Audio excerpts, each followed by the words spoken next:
ಕಾಲೇಜ್ನಿಂದ ಹೀಗೆ ಬಂದೆ. ಡ್ರಾಯಿಂಗ್ ರೂಮ್ನತ್ತ ನಡೆದ್ಬಿಟ್ಲು. ಶ್ರೀನಿವಾಸಯ್ಯನವರ ಮುಖ ಅಭಿಮಾನದ ಮುಗುಳ್ನಗುವನ್ನು ಬಿಂಬಿಸಿತು.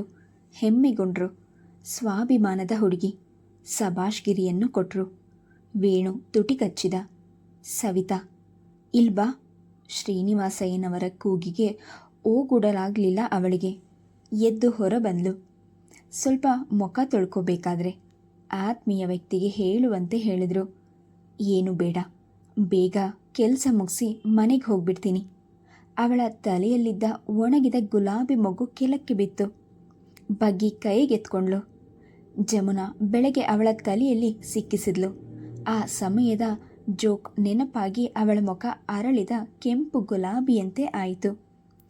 ಆ ಮೊಗ್ಗು ನೋಡಲು ಬಹಳಷ್ಟು ಚಂದವೆನಿಸಿತು. ಹೋಗ್ಲಿ, ಕೂತ್ಕೋ. ಅವರ ಮಾತನ್ನು ತಳ್ಳಿ ಹಾಕಲು ಅವಳಿಂದ ಸಾಧ್ಯವಿಲ್ಲ. ಅವರು ಎದುರಿನಲ್ಲಿದ್ದ ಸೋಫಾ ಮೇಲೆ ಕೂತ್ಲು.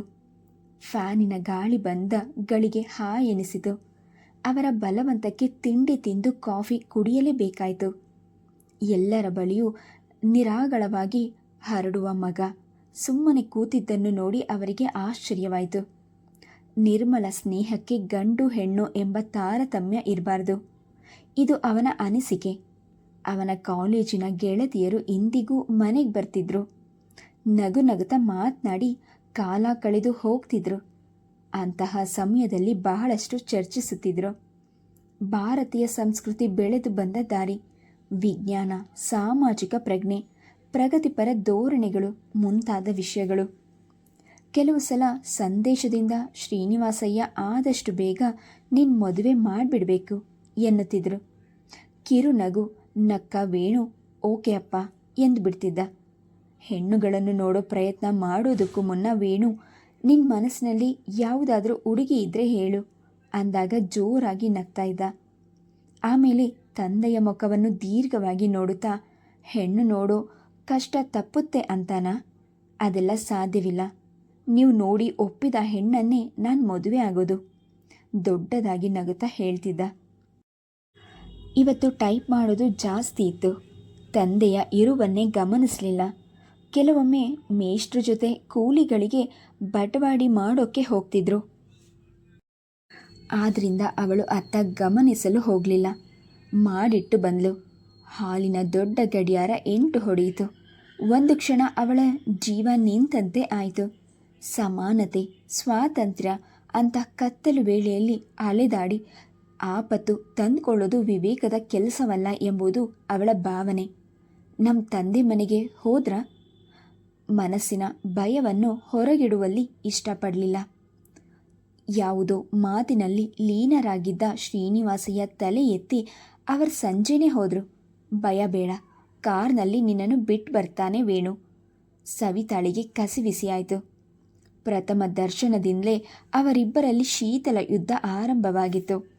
ಅವಳು ಮರೆತಂತೆ ಇದ್ರೂ ಅವನು ಮರೆತಿರಲಾರನೆಂದು ಅವನ ನೋಟವೇ ಸಾರ್ತಿತ್ತು. ಪರವಾಗಿಲ್ಲ, ಬೆಂಗಳೂರು ಗೊತ್ತಿರೋದೆ, ಏನೂ ಭಯವಿಲ್ಲ. ಮೇಲೆ ಹಾಗಂದ್ರೂ ಅವಳೆದೆ ನಗಾರಿಯಂತೆ ಬಾರಿಸ್ತಿತ್ತು. 8 ಗಂಟೆ ಬಹಳ ಹೊತ್ತೇನೂ ಅಲ್ಲ. ಇತ್ತೀಚಿನ 1-2 ಪ್ರಕರಣಗಳಿಂದ ಭಯ ಮುಟ್ಕೊಂಡಿತ್ತು. ನಾನು ಬರ್ತೀನಿ ನಡಿ ಎಂದು ತಾವು ಎದ್ದು ನಿಂತರು. ಅವಮಾನದಿಂದ ವೇಣು ಹಲ್ಕಡಿದ. ಪರೋಕ್ಷಕವಾಗಿ ತನ್ನ ಮೇಲೆ ಅನುಮಾನ ಪಡ್ತಿದ್ದಾಳೆ. ಮುಷ್ಟಿ ಬಿಗಿದು ಮುಖ ಕೆಂಪು ಮಾಡಿದ. ನಡಿಯಪ್ಪ ವೇಣು, ಒಂದು ಗಳಿಗೆ ಬಿಟ್ಟು ಬಂದ್ಬಿಡೋಣ. ವೇಣು ಕಾರಿನ ಕೀ ತಿರುಗಿಸುತ್ತಾ ಮುಂದೆ ನಡೆದ. ಅವನ ಹಿಂದೆ ಶ್ರೀನಿವಾಸಯ್ಯ, ಸವಿತಾ ಹೆಜ್ಜೆ ಹಾಕಿದ್ರು. ಕಾರ್ ಅವರ ಮನೆಯ ಓಣಿ ಹತ್ತಿರ ಇಳಿಸಿ ಪುರ್ರನೆ ಆದ ಹೋಯಿತು. ಸರಸರನೆ ಮನೆಯ ಕಡೆ ಹೆಜ್ಜೆ ಹಾಕಿದ್ಲು. ಬಾಗಿಲಿನಲ್ಲೇ ನಿಂತಿದ್ರು ಅನಸೂಯಮ್ಮ. ಆತಂಕ ದುಃಖದಿಂದ ಅವರ ಮುಖ ಕಂದಿ ಹೋಗಿತ್ತು. ಕೇಶವಯ್ಯನವರು ವಚನ ಭಾರತ ಕೈಯಲ್ಲಿ ಹಿಡಿದು ಕೂತಿದ್ರು. ಯಾಕೆ ಲೇಟ್ ಆಯಿತು? ಕಾಲೇಜ್ನಿಂದ ಮನೆಗೆ ಬರಲೇ ಇಲ್ಲ. ನನ್ನ ಜೀವ ನಡಗೆ ಹೋಗಿತ್ತು. ತಾಯಿ ಮಾತಿಗೆ ಏನೂ ಹೇಳದೆ ಒಳಗೆ ನಡೆದ್ಲು. ಪಾಠಕ್ಕಾಗಿ ಬಂದ ಹುಡುಗರು ಸಣ್ಣದಾಗಿ ತಮ್ಮ ತಮ್ಮಲ್ಲಿ ಯುದ್ಧ ನಡೆಸುತ್ತಿದ್ರು. ಸವಿತಾಳಿಗೆ ಕೆಡಕೆನಿಸಿತು. ಕೈಕಾಲು ಮುಖ ತೊಳೆಯದೆಯೇ ಅವರ ಮುಂದೆ ಕೂತ್ಲು. ಸಹನೆ ಕಳೆದುಕೊಳ್ಳಿಲ್ಲ. ಸರಿಯಾಗಿ ಪಾಠ ಹೇಳೋದು ಅವಳಿಂದ ಆಗಲಿಲ್ಲ. ಒಂದು ಹುಡುಗಿಯ ತಾಯಿ ಲೇಟ್ ಆಯಿತೆಂದು ಬಾಗಿಲಲ್ಲಿ ಪ್ರತ್ಯಕ್ಷವಾಗಿಬಿಟ್ಲು. ಆಯಿತು ಸವಿತಾ ಪಾಠ. ಈ ನಡುವೆ ದಿನ ಲೇಟು. ಪರೋಕ್ಷವಾಗಿ ಟೀಕಿಸಿದಂತಿತ್ತು. ಸವಿತಾ ಬೇಸರಗೊಳ್ಳಿಲ್ಲ, ನಗುತ್ತಾ ಹೇಳಿದ್ಲು, ಸ್ವಲ್ಪ ದಿನ ಮಾತ್ರ. ಈಗಾಗಲೇ ನಿಮ್ಮ ಮಗಳು ಚಿಕ್ಕ ಮಗುವಲ್ಲ, ಇನ್ನೂ ಸ್ವಲ್ಪ ಹೊತ್ತು ಓದಿದ್ರೆ ಏನೂ ನಷ್ಟವಾಗಲ್ಲ. ಮುಖವನ್ನು ಇಷ್ಟಗಲ ಮಾಡಿಕೊಂಡು ಮಗಳನ್ನು ಮನೆಗೆ ಕರೆದೊಯ್ದ್ಲು. ಹುಡುಗರನ್ನು ಕಳಿಸಿ ಕೈ ಕಾಲು ಮುಖ ತೊಳೆದು, ಅಮ್ಮ ಅನ್ನ ಆಗಿದ್ರೆ ಬಡಿಸು. ಸಂಜೆ ಅಲ್ಲಿ ತಿಂಡಿ ತಿಂದಿದ್ರೂ ಹೊಟ್ಟೆ ತಾಳ ಆಗ್ತಿತ್ತು.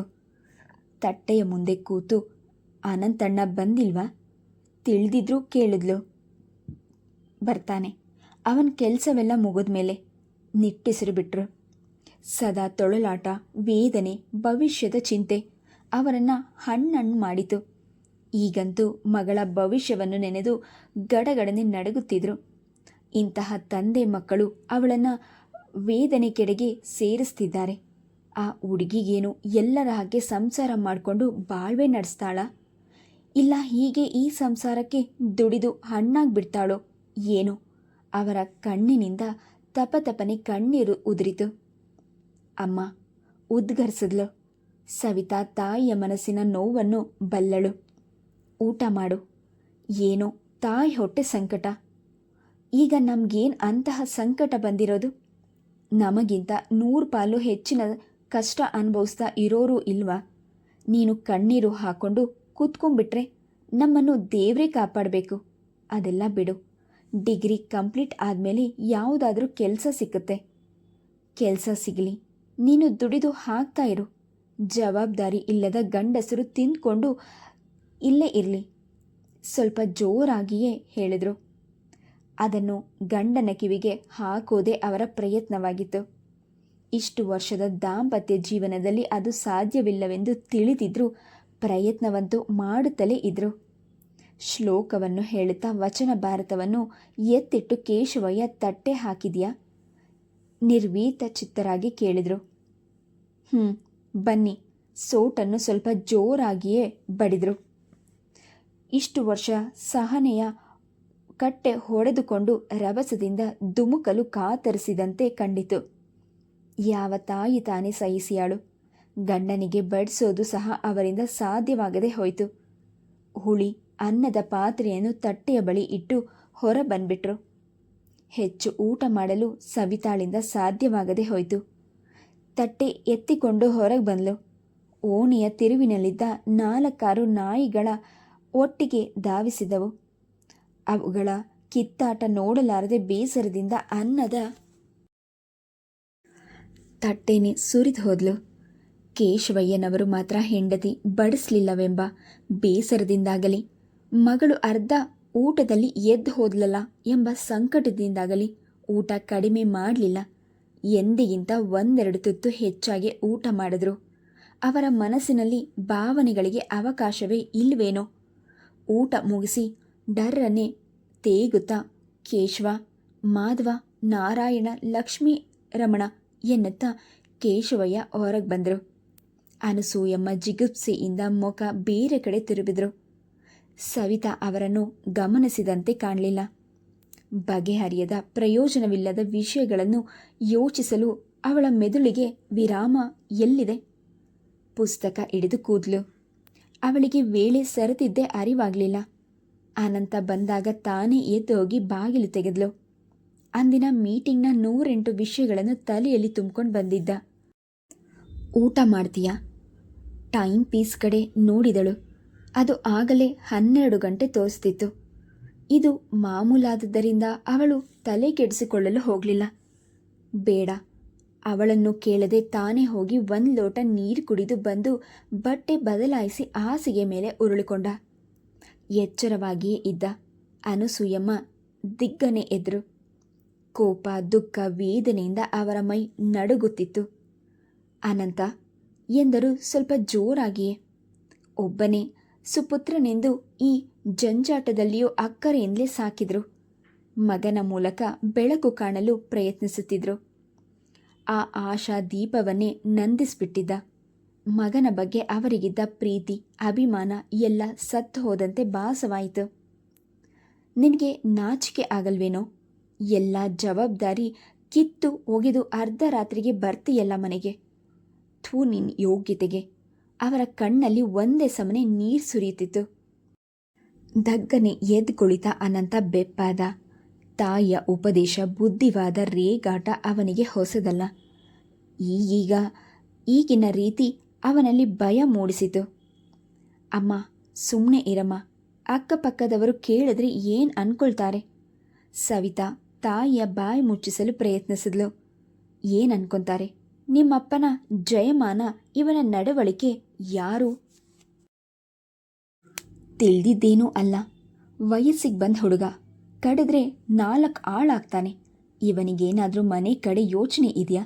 ವಯಸ್ಸಿಗೆ ಬಂದ ಹುಡುಗಿ ನಿಶ್ಚಿಂತೆಯಾಗಿ ಕಾಲೇಜಿಗೆ ಹೋಗಿ ಬರೋಕ್ಕೆ ಸಾಧ್ಯವೇ? ಬೆಳಗ್ಗೆ ಆ ಲಾಯರ್ ಆಫೀಸ್ನಲ್ಲಿ ಟೈಪಿಂಗ್ ಕೆಲಸ, ಸಂಜೆ ಅಲ್ಲಿ ಕೆಲಸ, ಮನೆಯಲ್ಲಿ ಹುಡುಗರಿಗೆ ಪಾಠ, ಮಧ್ಯರಾತ್ರಿವರೆಗೂ ಹೋದು. ನನ್ನ ಹೊಟ್ಟೆ ಉರಿಯಲ್ವಾ? ಉಡಾಳವಾಗಿ ಇರ್ತಾನಲ್ಲ. ಥೂತು, ಬಿಕ್ಕಿ ಬಿಕ್ಕಿ ಆತ್ಬಿಟ್ಲು. ಮೆಲ್ಲನೆ ಎದ್ದ ಸವಿತಾ ತಾಯಿಯ ಬಳಿಗೆ ಹೋದ್ಲು. ಹೆತ್ತ ಕರಳಿನ ಸಂಕಟಕ್ಕೆ ಕಣ್ಣಲ್ಲಿ ಸೆಲೆ ಒಡೆಯಿತು. ಅವರ ಕೂದಲಲ್ಲಿ ಮೃದುವಾಗಿ ಕೈ ಆಡಿಸಿದ್ಲು. ಅಮ್ಮ, ನಿನಗೆ ಯಾಕೆ ಇಂಥ ಹುಚ್ಚುಕೋಪ? ಅವನಲ್ಲಿ ಬದಲಾವಣೆ ಕಾಣೋಕೆ ಈ ಜನ್ಮದಲ್ಲಿ ಸಾಧ್ಯವಿಲ್ಲ. ಬೇಕಾದಂತೆ ಇರಲಿ ಬಿಡು. ಇನ್ಮೇಲೆ ಅನ್ನೋಕ್ಕೆ ಹೋಗಬೇಡ. ಹೇಗೋ ನಡೆದು ಹೋಗುತ್ತೆ. ಸಮಾಧಾನ ಹೇಳಲು ಪ್ರಯತ್ನ ಪಟ್ಲು. ಅನಂತನ ಬಗ್ಗೆ ಯಾವ ಭರವಸೆಯನ್ನು ಕೊಡಲು ಅವಳು ಸಿದ್ಧಳಿಲ್ಲ. ಇನ್ನು ತಂದೆ ಶ್ರೀನಿವಾಸಯ್ಯನವರ ಔದಾರ್ಯದಿಂದ ಅವರ ಕೆಲಸ ಉಳಿಯಬೇಕಷ್ಟೆ. ತಾಯಿಯನ್ನು ಬಲವಂತದಿಂದ ಮಲಗಿಸಿ ಎದ್ದು ಬಂದ್ಲು. ಅನಂತ ಹಾಸಿಗೆಯ ಮೇಲೆ ಮಂಕಾಗಿ ಕೂತಿದ್ದ. ಅವನ ಕಡೆ ನೋಡುವ ಮನಸ್ಸೇ ಆಗಲಿಲ್ಲ. ಇನ್ನು ಮನಸ್ಸಿಟ್ಟು ಓದೋದು ಕೂಡ ಸಾಧ್ಯವಿಲ್ಲವೆಂದು ಪುಸ್ತಕಗಳನ್ನು ಎತ್ತಿಟ್ಟು ಮಲಗಿದ್ಲು.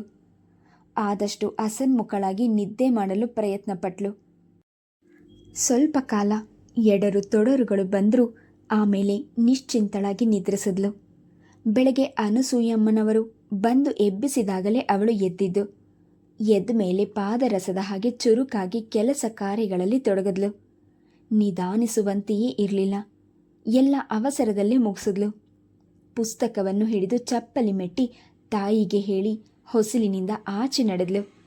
ದೇವರ ಫೋಟೋ ಮುಂದೆ ಕೂತಿದ್ದ ಕೇಶವಯ್ಯನವರು ಸಾವಧಾನದಿಂದ ವಕ್ರತುಂಡ ಮಹಾಕಾಯ ಎಂದು ಶುರು ಮಾಡಿದ್ರು. ನಿರಾಸೆಯ ನಗು ಮಿಂಚಿತು. ಅವಳ ಮುಖದ ಮೇಲೆ ನಡಿಗೆಯ ವೇಗವನ್ನು ಹೆಚ್ಚಿಸಿದ್ಲು.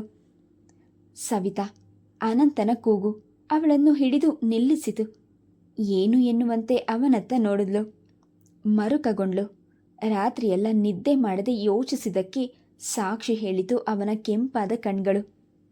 ಸಂಜೆ ಏನಿದ್ರೂ ಮಾತನಾಡೋಣ. ಈಗ ನನಗೆ ಹೊತ್ತಾಯಿತು.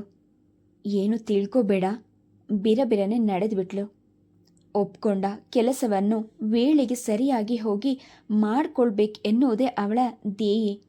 ಹೆಚ್ಚು ಕಮ್ಮಿಯಾಗಿ ಅವರ ಮುಂದೆ ಸುತಾರಾಮ್ ತಲೆ ತಗ್ಗಿಸಿ ನಿಲ್ಲೋದು ಅವಳಿಂದ ಆಗದ ಕೆಲಸ. ಪ್ರಾಕ್ಟಿಕಲ್ ಜ್ಞಾಪಕ ಬಂದ ಕೂಡಲೇ ಅವಳ ಮುಖದ ಮೇಲೆ ಬೆವರ್ಹನಿಗಳು ಮೂಡಿತು. ಲಾಯರ್ ಶಂಭುನಾಥ್ ಒಳ್ಳೆಯ ಮನುಷ್ಯರು. ಅಂತಹ ದಿನಗಳಲ್ಲಿ ಅವರೆಂದು ಆಕ್ಷೇಪಿಸಿದವರೇ ಅಲ್ಲ. ಹಾಗೆಂದು ತಪ್ಪಿಸ್ಕೊಳ್ತಿರ್ಲಿಲ್ಲ. ಬೇಗನೆ ಹೋಗ್ತಿದ್ಲು. ಮರುವನ್ನು ಶಪಿಸುತ್ತಾ ಕಾಲೇಜಿನ ಕಡೆ ಹೆಜ್ಜೆ ಹಾಕಿದ್ಲು. ಬಸ್ ಹಿಡಿದೇ ಹೋಗಬೇಕಾಗಿತ್ತು. ದಿನವೂ ನುಗ್ಗಾಡಿ ಕಂಬಿಗೆ ಜೋತ್ ಬಿದ್ದು ಹೋಗೋದು ಅಭ್ಯಾಸವಾಗಿತ್ತು. ಬೇಸರವಾದ ದಿನ ಬೇಗನೆ ನಡೆದೇ ಹೋಗ್ಬಿಡ್ತಿದ್ಲು. ಪ್ರಾಕ್ಟಿಕಲ್ ಸೆಕ್ಷನ್ನಲ್ಲಿ ಹುಡುಗಿಯರದು ಗಲಾಟೆಯೋ ಗಲಾಟೆ. ಲೆಕ್ಚರ್ ಕೃಷ್ಣಸ್ವಾಮಿಯ ತಾಳ್ಮೆ, ಸ್ನೇಹಪರತೆಯನ್ನು ಇವರು ಕೆಟ್ಟದಾಗಿ ಉಪಯೋಗಿಸಿಕೊಂಡಿದ್ರು. ಅಲ್ಲಿ ಹುಡುಗಿಯರದು ಉಲ್ಲಾಸಮಯವಾದ ಸುಖ ಅನುಭವಗಳ ಪ್ರಪಂಚವಿತ್ತು. ಜಮುನಾ ಪ್ರಾಕ್ಟಿಕಲ್ ಟೇಬಲ್ ಬಳಿ ಮಂಕಾಗಿ ನಿಂತಿದ್ಲು. ಯೋಚನಾ ಪರವಶವಳಾದವಳಂತೆ ಕಂಡಿತು. ಸವಿತಾ ಅದಕ್ಕಾಗಿ ತಲೆ ಕೆಡಿಸಿಕೊಳ್ಳದೆ ತನ್ನ ಕಾರ್ಯದಲ್ಲಿ ಮಗ್ನಳಾದ್ಲು. ಹುಡುಗಿಯರ ದಂಡು ಕೋಲಾಹಲ ಎಬ್ಬಿಸುತ್ತಾ ಹೊರಗೆ ಹೋದ್ಮೇಲೆ ಸವಿತಾ, ಜಮುನಾ ಇಬ್ಬರು ಹೊರಗೆ ಬಂದರು. ಆ ಪಿರಿಯಡ್ ಇರಲಿಲ್ಲ. ಕಾಲೇಜ್ ಕ್ಯಾಂಟೀನ್ ಕಡೆ ಹೊರಟಿತ್ತು ವಿದ್ಯಾರ್ಥಿ ಸಮೂಹ. ಜಮುನಾ ಇವಳನ್ನು ಬಲವಂತ ಮಾಡಿ ಎಳ್ದೊಯ್ದ್ಲು. ಹೆಚ್ಚು ಜನಸಮೂಹವಿಲ್ಲದ ಮೂಲೆಯಲ್ಲಿ ಹೋಗಿ ಕೂತರು. ಜಮುನಾ ಬಹಳ ನಿರಾಸವಾಗಿದ್ದಂತೆ ಕಂಡಿತು. ಈಗ ಅವಳ ಗೊಂದಲಪೂರ್ಣವಾಗಿ ಅರ್ಥವಾಗಿತ್ತು. ಇನ್ನು ಕಾಲಾವಕಾಶವಿರುವಾಗ ಯೋಚಿಸಿ ತಲೆ ಕೆಡಿಸಿಕೊಳ್ತಾಳಲ್ಲ ಎಂದು ಬೇಸರಗೊಂಡ್ಳು. ಏನಾದರೂ ತಗೊಂತೀಯಾ? ಜಮುನಾ ಕೇಳಿದ್ಲು. ಅವಳು ಮನೆಯಿಂದ ಹೊರಡುವಾಗ ಬರೀ ಹೊಟ್ಟೆಯಲ್ಲಿ ಹೊರಟಿದ್ಲು. ಸೋದರತ್ತೆ ಬೇಸರಗೊಂಡಾಗ ಗೆಳತಿಯ ನೆವ ಹೇಳಿ ತಪ್ಪಿಸ್ಕೊಂಡು ಬಂದಿದ್ಲು. ತುಂಬ ಡಲ್ಲಾಗಿ ಕಾಣ್ತಿ, ಹುಷಾರಾಗಿದ್ಯಾ ತಾನೆ? ಹಣೆಯ ಮೇಲಿನ ಬೆವರನ್ನು ಕರ್ಚಿಫ್ನಿಂದ ಒತ್ತುತ್ತಾ ಕೇಳಿದ್ಲು ಸವಿತಾ. ಪರೀಕ್ಷೆ ಹತ್ತಿರವಾಗುತ್ತಿದ್ದಂತೆ ಲೈಫ್ನಲ್ಲಿ ಚಾರ್ಮೆ ಹೊರಟೋಗಿದೆ. ಸವಿತಾ ಕೋಪದಿಂದ ಅವಳ ಕಡೆ ನೋಡಿದ್ಲು. ತೀರಾ ಪುಕ್ಕಲು ಹುಡುಗಿಯಂತೆ ಕಂಡ್ಲು. ಡೋಂಟ್ ಬಿ ಟು ಸಿಲ್ಲಿ.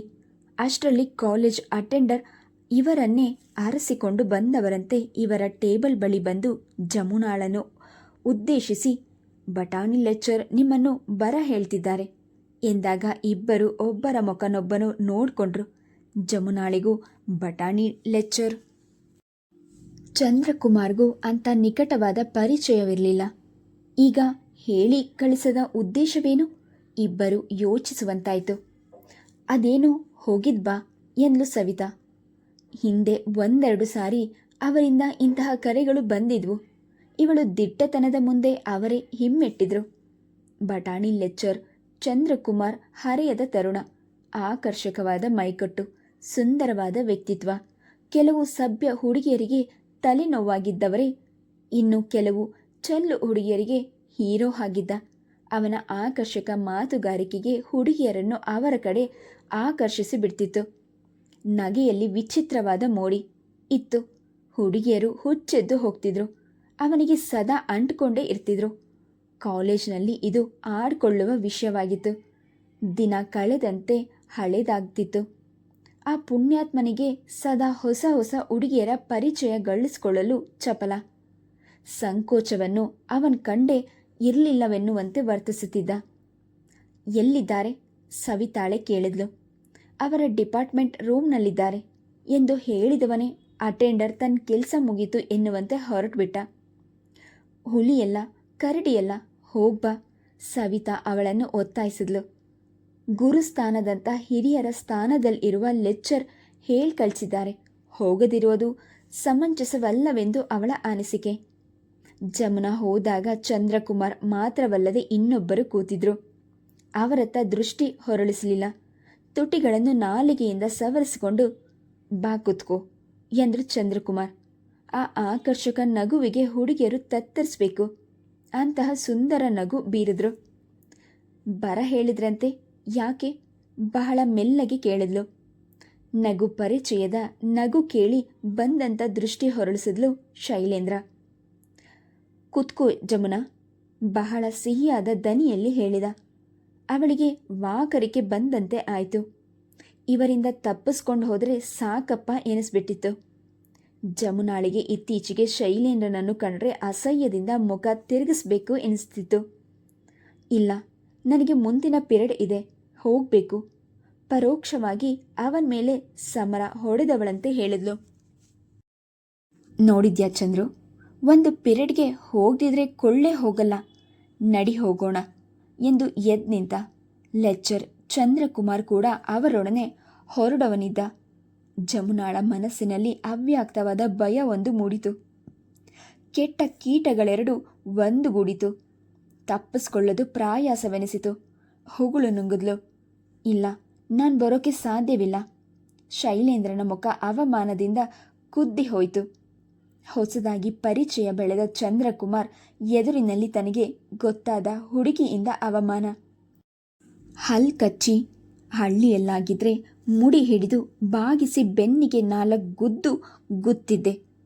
ಸುಸಂಸ್ಕೃತ ವಾತಾವರಣದಲ್ಲಿ ಅಂಥದ್ದೇ ಜನರೊಡನೆ ವ್ಯವಹರಿಸಿರುವಾಗ ತೀರಾ ತಾಳ್ಮೆ ವಹಿಸೋದು ಉಚಿತವೆನ್ಕೊಂಡ. ನಮ್ಮ ಹಳ್ಳಿಗಳಿಂದ ಬಂದ ಹುಡುಗಿಯರ ಸ್ವಭಾವ ಇಷ್ಟೇ.